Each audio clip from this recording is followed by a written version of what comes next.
Haleluya. Salam sejahtera dan salam sehat buat kita sekalian. Puji Tuhan, kita kembali mendengarkan sedikit renungan singkat pada pagi hari ini. Temanya adalah bangkit dari kemalasan. Kita akan lihat dari Amsal 20 ayat yang keempat, dikatakan, pada musim dingin si pemalas tidak membajak. Jikalau ia mencari pada musim menuai, maka tidak ada apa-apa. Malas, penyakit aneh ini hampir dipunyai oleh semua orang di dunia. Dari orang yang sudah keriput sampai orang yang masih imut-imut seperti kita.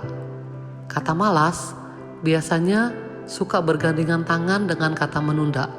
Orang malas biasanya suka sekali menunda belajarnya, menunda pekerjaannya, dan bisa juga menunda waktu untuk cepat-cepat bangun dari tidur.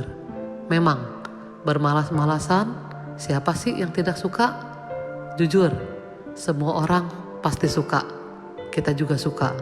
Rasa nyaman yang diberikan oleh kemalasan terasa nikmat sekali.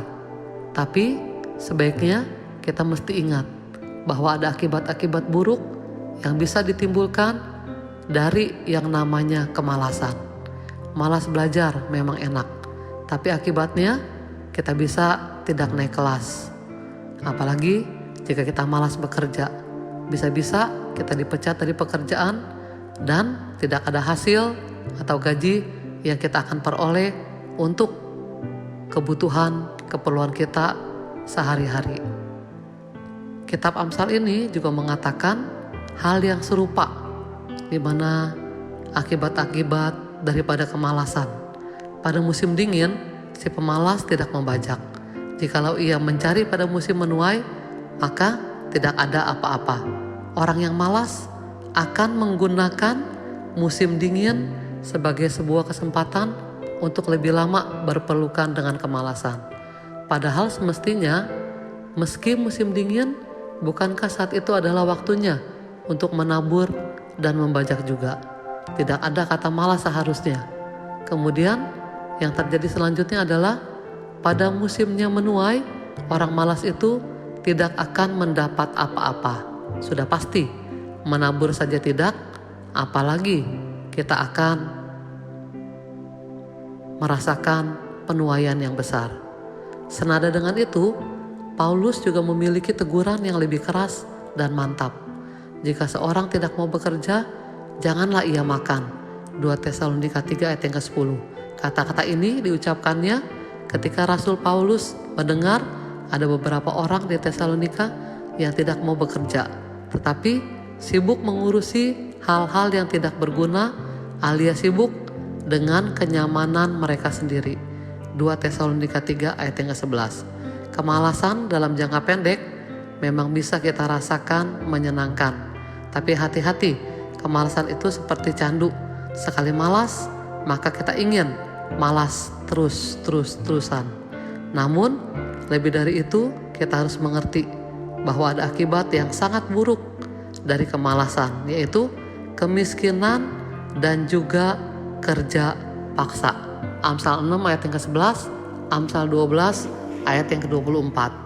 Jika kita lihat dalam Yosua 18 ayat yang ketiga, di situ Yosua menegur umat Israel untuk tidak malas dan harus segera semangat merebut negeri perjanjian, yaitu negeri Kanaan yang sangat diberkati oleh Allah. Dalam Amsal 6 ayat yang ke-6 dikatakan, Tuhan menyuruh si pemalas untuk belajar kepada semut dalam kerajinannya. Kedua, firman ini menekankan bahwa Allah tidak berkenan kepada orang yang malas.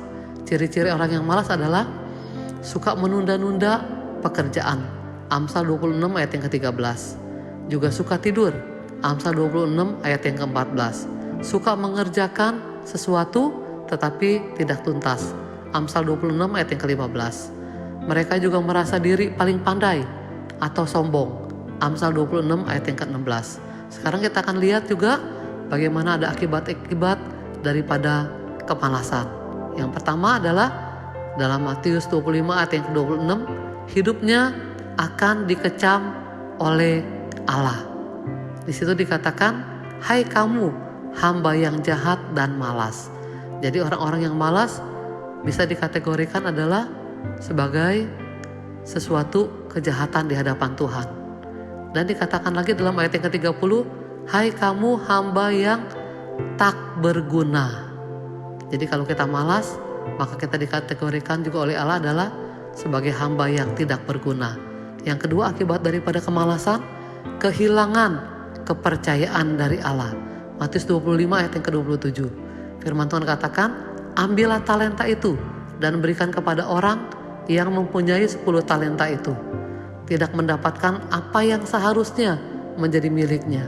Apapun juga yang ada padanya akan diambil daripadanya. Matius 25 ayat yang ke-29b. Ya, jadi yang kedua adalah kita akan kehilangan kepercayaan dari Allah. Sehingga ya Tuhan akan mengambil talenta atau karunia yang Tuhan sudah percayakan kepada kita. Yang ketiga, pemalas juga akan dibuang ke neraka.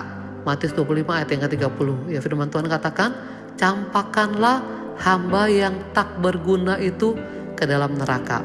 Ya, oleh sebab itu mari kita sebagai anak-anak Tuhan, sebagai pelayan-pelayan Tuhan, biar selalu kita mau meninggalkan ya kebiasaan untuk menunda-nunda melayani pekerjaan Tuhan. Tapi marilah kita selalu mau semangat kobarkan karunia yang Tuhan sudah berikan kepada kita, supaya kita terlepas dari hukuman yang akan ya menimpa kita, anak-anak Tuhan yang dikasih oleh Tuhan. Ya, dalam 1 Korintus 15 ayat yang ke-58 dikatakan, karena itu saudara-saudaraku yang kekasih, berdirilah teguh, jangan goyah, dan terus giat melayani pekerjaan Tuhan. Sebab kamu tahu bahwa dalam persekutuan dengan Tuhan, jerih payahmu tidak sia-sia. Puji Tuhan. Ya, di saat kita rajin, di saat kita selalu mau dengan penuh sukacita bekerja, melayani Tuhan, maka kita akan percaya, ya semua jerih lelah kita tidak akan sia-sia. Tapi Tuhan selalu melihat, memperhatikan, peduli, bahkan akan selalu memberkati kita sekalian. Puji Tuhan. Kita bersatu dalam doa. Terima kasih banyak Bapa di surga, kami sudah dengarkan berita firman Tuhan.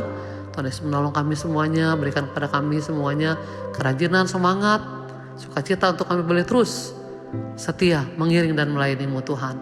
Sehingga Tuhan, kami akan terus melihat bagaimana selalu Tuhan, penyertaan Tuhan, pembelaan Tuhan, bahkan berkat-berkat Tuhan Kau akan selalu tambahkan dalam kehidupan kami. Berkati kami Tuhan, dalam kami masuki di hari yang baru ini, bersama dengan kami pimpin, sertai, berkati, bahkan lindungi kami semuanya Tuhan. Mari Tuhan tolong Tuhan, bersama dengan Tuhan kami akan selalu Tuhan merasa aman, tenang, tentram, damai, bahkan penuh dengan berkat-berkat Tuhan. Dengan mengucapkan syukur kami masuki hari yang baru, dalam nama Tuhan Yesus Kristus. Puji Tuhan, haleluya, amin. Selamat pagi, Yesus memberkati kita sekalian, haleluya.